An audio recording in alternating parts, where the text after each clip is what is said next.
श्री शिवाय नमस्तुभ्यम। हर हर महादेव। दोस्तों, आप सभी लोग जानते हैं कि 26 जुलाई 2024 को पड़ रही है शुक्रवार षष्ठी तिथि। दोस्तों, यह जो शुक्रवार है श्रावण महीने में पड़ने वाला सबसे बड़ा शुक्रवार है, क्योंकि यह श्रावण के दिनों में पड़ रहा है, जिसका बहुत ही बड़ा और विशेष महत्व होता है।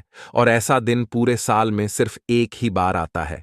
और दोस्तों, आप सभी लोग जानते हो कि शुक्रवार का अगर सबसे बड़ा कोई उपाय है तो वह एक छुटकी काले तिल वाला उपाय है।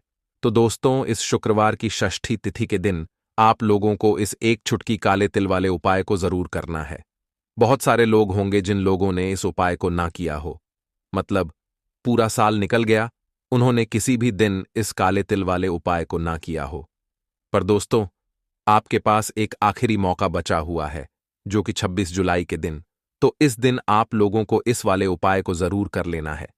भले ही आपने पूरे महीने भर इस उपाय को ना किया हो, पर अगर आपने इस श्रावण महीने के शुक्रवार के दिन अगर इस वाले उपाय को कर लिया, तो आपको इस उपाय को करने का वह फल मिलेगा जिसकी आपने कभी कल्पना भी नहीं करी होगी। इसीलिए आप लोग इस वाले उपाय को एक बार जरूर कर लेना, ताकि आप लोगों के हाथ से यह मौका न जा सके और आपको इस उपाय को करने का फल मिल सके। दोस्तों, यह उपाय पंडित जी ने अपनी अभी की ही शिव महापुराण की कथा में बताया है, जिस उपाय को आज हम आपको बहुत अच्छे से समझाने वाले हैं। इस वीडियो को देखने के बाद इस उपाय को समझने के लिए आपको कोई और वीडियो को देखने की जरूरत नहीं पड़ेगी। तो चलिए दोस्तों, उपाय को शुरू करते हैं। देखिए, यह इस श्रावण महीने के शुक्रवार के दिन यह इतना खास होता है, इतना महत्वपूर्ण होता है। देखा है, कभी कभी बड़े बड़े पूजा पाठ अनुष्ठान से जो मनोकामना पूर्ण नहीं होते, वह श्रावण महीने के दिन एक छोटे से उपाय करने से ही आपकी मनोकामना पूर्ण हो जाती है। और बहुत सारे लोगों ने इस उपाय को किया भी है और उनको इस उपाय को करने का फल भी जरूर मिला है। अगर आप लोग भी इस उपाय को करना चाहते हैं, तो आप इस उपाय को पहले अच्छे से समझ लेना, सुन लेना, उसके बाद करना। आपको इस उपाय का फल जरूर मिलेगा। और इस उपाय को कर लेने से आपके घर में चाहे किसी भी प्रकार की दुख और समस्या क्यों ना चल रही हो, आपको उसका कारण भी नहीं पता है कि भाई यह समस्या किस कारण से चल रही है, उसका कुछ भी कारण हो सकता है, जैसे पितृदोष हो सकता है या किसी भी तरह का मंगल दोष भी हो सकता है। तो इस दिन आप लोगों को यह वाला उपाय कर लेना है। यह एक ऐसा उपाय है जिस उपाय को अगर किसी विशेष दिन पर किया जाए, तो भाई उस विशेष दिन का जो है वह तो हमें मिलता ही मिलता है। पर हमने उस दिन पर इस उपाय को किया है तो हमें उससे भी बड़ा फल मिलता है, और फल बहुत जल्दी मिलता है, क्योंकि आप इस उपाय को बहुत ही बड़े और विशेष दिन पर कर रहे हो। तो चलिए अब उपाय के बारे में बात करते हैं। लेकिन उससे पहले आप लोगों को यह जानना आवश्यक है कि आखिर यह उपाय किस समय करना है, किसको करना है और कैसे करना है। तो चलिए हम आगे आपको वीडियो में एक एक करके बता देते हैं। दोस्तों, इस एक छुटकी काले तिल वाले उपाय को हमें इस शुक्रवार षष्ठी के दिन कैसे करना है, किसको करना है, किस समय करना है और कहां पर करना है, यह सारे सवालों के जवाब आपको इस वीडियो में मिल जाएंगे। और जो यह वीडियो देखेगा भाई, उसको काले तिल वाला उपाय जरूर करना चाहिए, क्योंकि इस दिन काले तिल के दाने का भी बहुत ही बड़ा और विशेष महत्व होता है। और जब बात आ जाए 11 काले तिल के दाने की, तो यह सोने पर सुहागा वाली बात हो जाती है, और यह एक बहुत ही बड़ा उपाय हो जाता है इस श्रावण शुक्रवार का। तो अब दोस्तों, इस काले वाले तिल उपाय को आखिर करना किसको है, सबसे पहले हम लोग वह बात जान लेते हैं। तो देखो, घर की जो बड़ी माताएं बहनें होती हैं, उन माताओं बहनों में से कोई भी एक बड़ी माता बहन इस वाले उपाय को कर सकती है। और दोस्तों, अगर आप चाहें तो अपने घर में से सभी सदस्यों को भी इस उपाय को करवा सकते हैं। अगर किसी व्यक्ति की खुद की कोई मनोकामना है, खुद की कोई दुख और परेशानी है जो कि वह अपने लिए ही करना चाहता है इस वाले उपाय को, तो वह खुद अपने लिए भी कर सकता है। बाकी अगर कोई घर में से ऐसा है जो कि अपने पूरे घर परिवार की सुख और शांति के लिए यह वाला उपाय करना चाहता है, तो भाई वह भी कर सकता है। उसमें भी कोई दिक्कत वाली बात नहीं है। कहने का मतलब यह है कि इस उपाय को हर एक सदस्य भी कर सकता है, और पूरे घर परिवार के सदस्य के लिए घर की बड़ी माताओं बहनों में से कोई एक माता बहन भी कर सकती है। माताएं बहनें अगर घर में उपस्थित ना हो या वह यह वाला उपाय ना कर पा रही हो, तो फिर घर का कोई बड़ा सदस्य भी इस काले तिल वाले उपाय को कर सकता है, चाहे फिर वह पुरुष ही क्यों ना हो। उसमें कोई भी दिक्कत वाली बात नहीं है। अब दोस्तों, इस एक चुटकी काले तिल वाले उपाय को हमें करना कहाँ पर है? इसे हमें तुलसी के क्यारे के पास में जाकर करना है। बहुत सारे लोग प्रश्न करते हैं, हर एक उपाय को करते समय क्या हम इस उपाय को घर पर या मंदिर में कर सकते हैं? देखो तो, इस वाले उपाय को आप घर ही करोगे तो अच्छा रहेगा। अगर घर पर तुलसी का पौधा नहीं है तो शिव मंदिर में उपाय को करोगे तो भी अच्छा होगा, इस वाले उपाय को। उसके बाद में दोस्तों, जो अगला प्रश्न निकल कर आता है वह यह आता है इस उपाय को लेकर कि आखिर इस उपाय को हमें किस समय करना है, सुबह के समय करना है कि शाम के समय करना है? तो देखो, इस वाले उपाय को आप लोग सुबह के समय भी कर सकते हो और शाम के समय प्रदोष काल में भी कर सकते हो। अब अगर आप पूछो कि भाई सबसे उत्तम समय कौन सा रहेगा इस एक चुटकी काले तिल वाले उपाय को करने का, तो हम आपसे बस यही कहेंगे कि इस उपाय को आप शाम के समय करेंगे तो ज्यादा बेहतर होगा।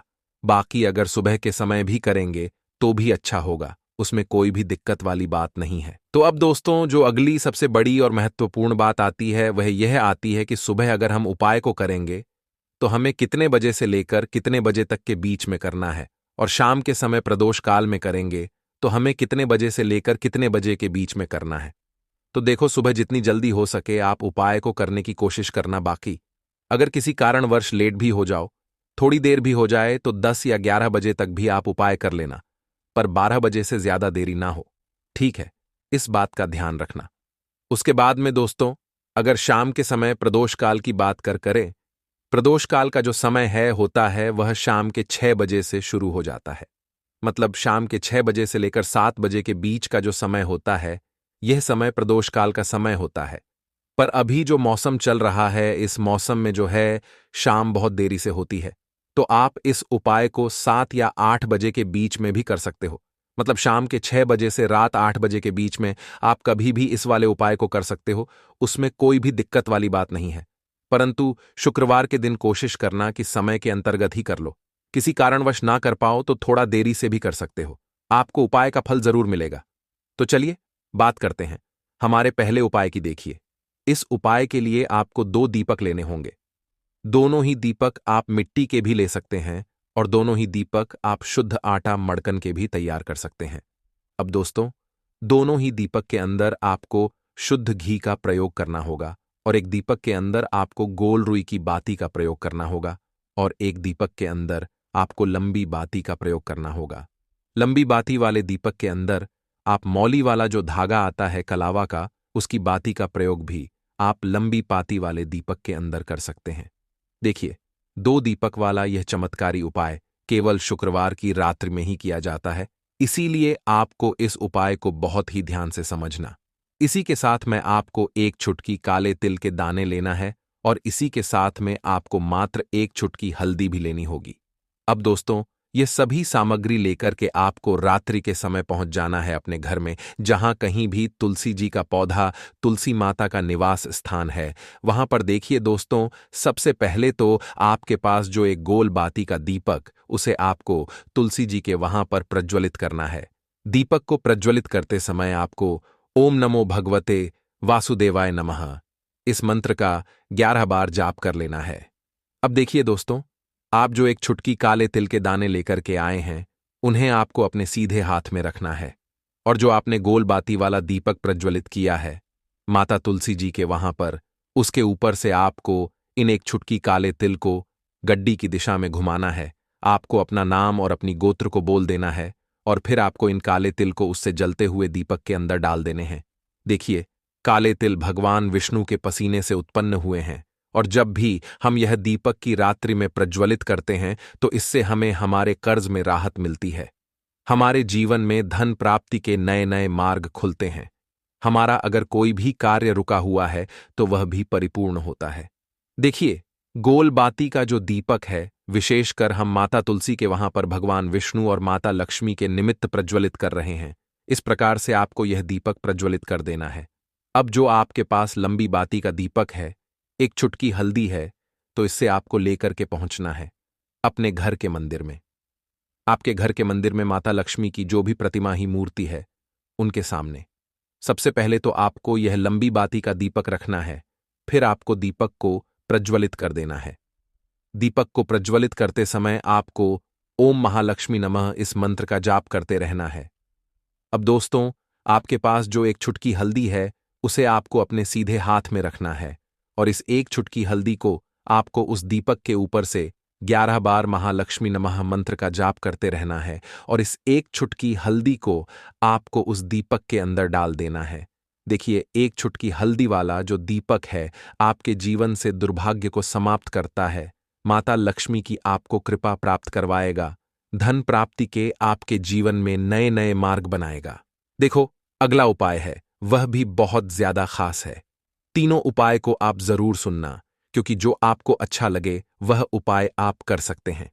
देखिए, इस उपाय के लिए आपको 2 हरी इलायची लेनी होगी। हरी इलायची आपको साबुत लेनी है, खंडित नहीं होनी चाहिए। और इसी के साथ में आपको मात्र थोड़ा शहद लेना है। शहद आपको मात्र आधा चम्मच या फिर उससे भी कम ले लेना है। और इसी के साथ में आपको एक दीपक ले लेना है। दीपक आप चाहे तो मिट्टी का भी ले सकते हैं और आप चाहे तो शुद्ध आटा मारकर उसका दीपक भी आप तैयार कर सकते हैं। इस दीपक के अंदर आपको मौली का जो धागा आता है कलावा का, उसकी बाती का प्रयोग करना होगा। यानी कि इस दीपक के अंदर आपको लाल रंग की बाती का प्रयोग करना होगा और इस दीपक के अंदर आपको शुद्ध घी का प्रयोग करना होगा। अब ये सारी सामग्री लेकर के आपको अपने घर में जो भी मंदिर है वहां पर पहुंच जाना है और आपको माता लक्ष्मी के किसी भी स्वरूप के सामने बैठ जाना है। अगर माता लक्ष्मी की फोटो है, माता लक्ष्मी की प्रतिमा है, तो उनके सामने आपको बैठ जाना है। अगर माता पार्वती की प्रतिमा है तो उनके सामने आपको बैठ जाना है, यानी कि किसी भी माता के स्वरूप के सामने आपको बैठ जाना है। अब देखिए, सबसे पहले तो आपको माता रानी के सामने थोड़ी सी चावल की ढेरी बना देनी है, यानी कि थोड़ी सी अक्षत के दाने आपको माता रानी के सामने रखना है। उसके बाद आप जो एक दीपक लेकर के गए हैं, उस दीपक को आपको उन्हीं चावल के दानों के ऊपर रख देना है और फिर इस दीपक को आपको माता रानी के सामने प्रज्वलित कर देना है। देखें, इस दीपक को प्रज्वलित करते समय आपको ओम महालक्ष्मी नमः इस मंत्र का लगातार जाप करते रहना है। दीपक को प्रज्वलित करने के बाद आप जो 2 हरी इलायची लेकर के गए हैं, उसमें में से एक हरी इलायची को तो आपको उसी दीपक के अंदर डाल देनी है और वहीं पर आपको कम से कम 21 बार ओम महालक्ष्मी नमः इस मंत्र का जाप कर लेना है। अब आपके पास जो शहद है और एक हरी इलायची है, उसे सीधे आपको लेकर के पहुंच जाना है। भगवान शिव के मंदिर में पूज्य गुरु जी ने बताया है कि यह उपाय आपको सिर्फ और सिर्फ शाम के समय ही करना होगा। शाम को जब भी सूर्यास्त का समय होता है तो उस समय आपको यह उपाय करना है। लेकिन सबसे पहले तो आपके पास जो एक हरी इलायची है, उसे आपको उस शहद के अंदर अच्छे से डुबो देना है, यानी कि शहद का लेपन उस हरी इलायची के ऊपर चारों तरफ आपको कर देना है। अब यह जो शहद से युक्त हरी इलायची है, इससे आपको भगवान शिव के शिवलिंग पर अर्पित कर देनी है और आपको वो श्री शिवाय नमस्तुभयम इस मंत्र का लगातार जाप करते रहना है। फिर इसके बाद आपको एक लोटा जल भी अपने साथ लेकर के जाना। तो यह एक लोटा जल भी आपको धीरे धीरे शिवलिंग पर समर्पित कर देना है और आपको श्री शिवाय नमस्तुभ्यम इस मंत्र का जाप करते रहना है। फिर इसके बाद आपको अपने घर आ जाना है। इस प्रकार से आपको यह उपाय कर लेना है। तो चलिए दोस्तों, जान लेते हैं गुरुजी द्वारा बताए गए दूसरे उपाय के बारे में। देखिए, इस उपाय के लिए आपको लेना है 11 चावल के दाने। गुरुजी ने कहा है चावल के दाने खंडित नहीं लेने हैं, बिल्कुल साबुत होने चाहिए। उसके साथ में आपको लेना है एक बेलपत्र। बेलपत्र का भी एक नियम है, अगर आपके पास बेलपत्र नहीं है तो आप शिवलिंग से उठाकर उसको पुनः शुद्ध जल से धोकर इस्तेमाल कर सकते हैं। इस प्रकार आपको बेलपत्र लेना है। इसके बाद आपको एक लोटा जल लेना है। अब यह सब सामग्री लेकर आपको जाना है महादेव के मंदिर में। देखो, अब आपको उत्तर साइड में खड़े हो जाना है और सबसे पहले आपको एक बेलपत्र अपने हाथ पर और 11 चावल दाने रखकर शिवलिंग के ऊपर अपना नाम और गोत्र बोलते हुए समर्पित कर देना है और ओम नमः शिवाय श्री शिवाय नमस्तुभ्यम का लगातार जाप करना है। अब आपको जो एक लोटा जल साथ में लेकर आए थे, उसे धीरे धीरे बेलपत्र और चावल दाने के ठीक ऊपर आपको समर्पित करते जाना है और शिव पुराण के मूल मंत्र श्री शिवाय नमस्तुभ्यम का 11 बार जाप करना है और अपनी मनोकामना बोलते जाना है। देखो, बस छोटा सा उपाय करना है, देखना एक दिन आपके सब काम बनने लग जाएंगे। गुरुजी का बहुत ही विशेष उपाय है। चलते हैं तीसरे उपाय की तरफ। देखिए, इस उपाय के लिए आपको एक तांबे के पात्र के अंदर सबसे पहले अपने घर से शुद्ध जल लेना है। फिर इसी के साथ में आपको मात्र थोड़ा सा शहद लेना होगा। शहद आपको आधा चम्मच या फिर उससे भी कम लेना है। और इसी के साथ में आपको एक प्यारी सी बेलपत्र ले लेनी है। बेलपत्र यदि आपको नहीं मिल पाती है तो भगवान शिव के शिवलिंग पर चढ़ी हुई बेलपत्रों को आप पुनः शुद्ध जल से धो करके उपयोग कर सकते हैं। और बेलपत्र जो है वह कहीं से भी कटी फटी खंडित नहीं होनी चाहिए। अब यह तीनों सामग्री लेकर के सीधे आपको पहुंच जाना होगा भगवान शिव के मंदिर में। यह उपाय सुबह से लेकर के शाम तक किसी भी समय कर सकते हैं। देखिए, सबसे पहले तो आपके पास जो शहद है उससे आपको अपने सीधे हाथ की छोटी उंगली के जो पास वाली उंगली होती है, अनामिका उंगली, उसमें थोड़ा सा शहद आपको लेना है। और इससे फिर आपको शिवलिंग पर जहां माता सुंदरी का स्थान होता है वहां पर आपको ओम का निर्माण करना है। लेकिन जलाधारी के बिल्कुल बीच में जो स्थान होता है उससे माता अशोक सुंदरी का स्थान कहते हैं। और इसी स्थान पर आपको शहद से ओम का निर्माण करना है। अब दोस्तों, आपके पास जो एक बेलपत्र है उससे आपको अपने सीधे हाथ की हथेली पर रखना है और महादेव से आपको अपनी वह विशेष मनोकामना, आपके जीवन में जो भी संकट चल रहे हैं, जो भी समस्याएं चल रही हैं, जो भी जीवन में दुर्भाग्य बना हुआ है, आप अपने किसी भी कार्य में सफल नहीं हो पा रहे हैं, तो जिस भी प्रकार की आपकी समस्या है उसे दूर करने के लिए आपको महादेव से प्रार्थना कर लेनी है। और फिर यह जो एक बेलपत्र है इससे आपको शिवलिंग पर माता अशोक सुंदरी वाले स्थान पर समर्पित कर देनी है। देखिए, जहां पर आपने ओम का निर्माण किया है उसी के ऊपर आपको यह बेलपत्र भी समर्पित कर देनी है। देखिए, बेलपत्र की चिकनी साइड का हिस्सा शिवलिंग से स्पर्श होगा और इसकी जो डंडी है वह आपको जलाधारी की ओर रखनी है। पत्ती वाला भाग शिवलिंग की तरफ रहेगा। इसी प्रकार से आपको यह बेलपत्र समर्पित कर देनी है। अब दोस्तों, आपके पास जो एक जल का पात्र है उसमें से थोड़ा सा जल तो आपको बेलपत्र की जो आगे वाली पत्ती है उस पर आपको समर्पित करना है और आपको श्री शिवाय नमस्तुभयम इस मंत्र का जाप कर लेना है। फिर उस पात्र के अंदर जो जल बचे उसे पूरा आपको भगवान शिव के शिवलिंग पर धीरे धीरे समर्पित करते जाना है और लगातार आपको शिव महापुराण के मूल मंत्र श्री शिवाय नमस्तुभयम इस मंत्र का जाप करते रहना है। गुरुजी ने कहा है कि जल आपको इतने धीरे धीरे समर्पित करना है कि जल समर्पित करते हुए आप कम से कम 11 बार श्री शिवाय नमस्तुभ्यम या फिर ओम नमः शिवाय इस मंत्र का जाप कर सके। फिर इसके बाद वापस आपको अपने घर आ जाना है। इस प्रकार से आपको यह उपाय कर लेना है। आप देखेंगे कि आपकी सभी मनोकामनाएं अवश्य ही पूरी होंगी। यह उपाय आपको अवश्य करने हैं। इस वीडियो में हमने आपको 3 से 4 महा उपाय आपको बताए हैं जो आपको शुक्रवार के दिन करने हैं। अगर आपके मन में उपाय से जुड़ा कोई भी सवाल है तो हमें कमेंट बॉक्स में पूछ सकते हैं। उपाय करते समय कोई भी गलती नहीं करनी है।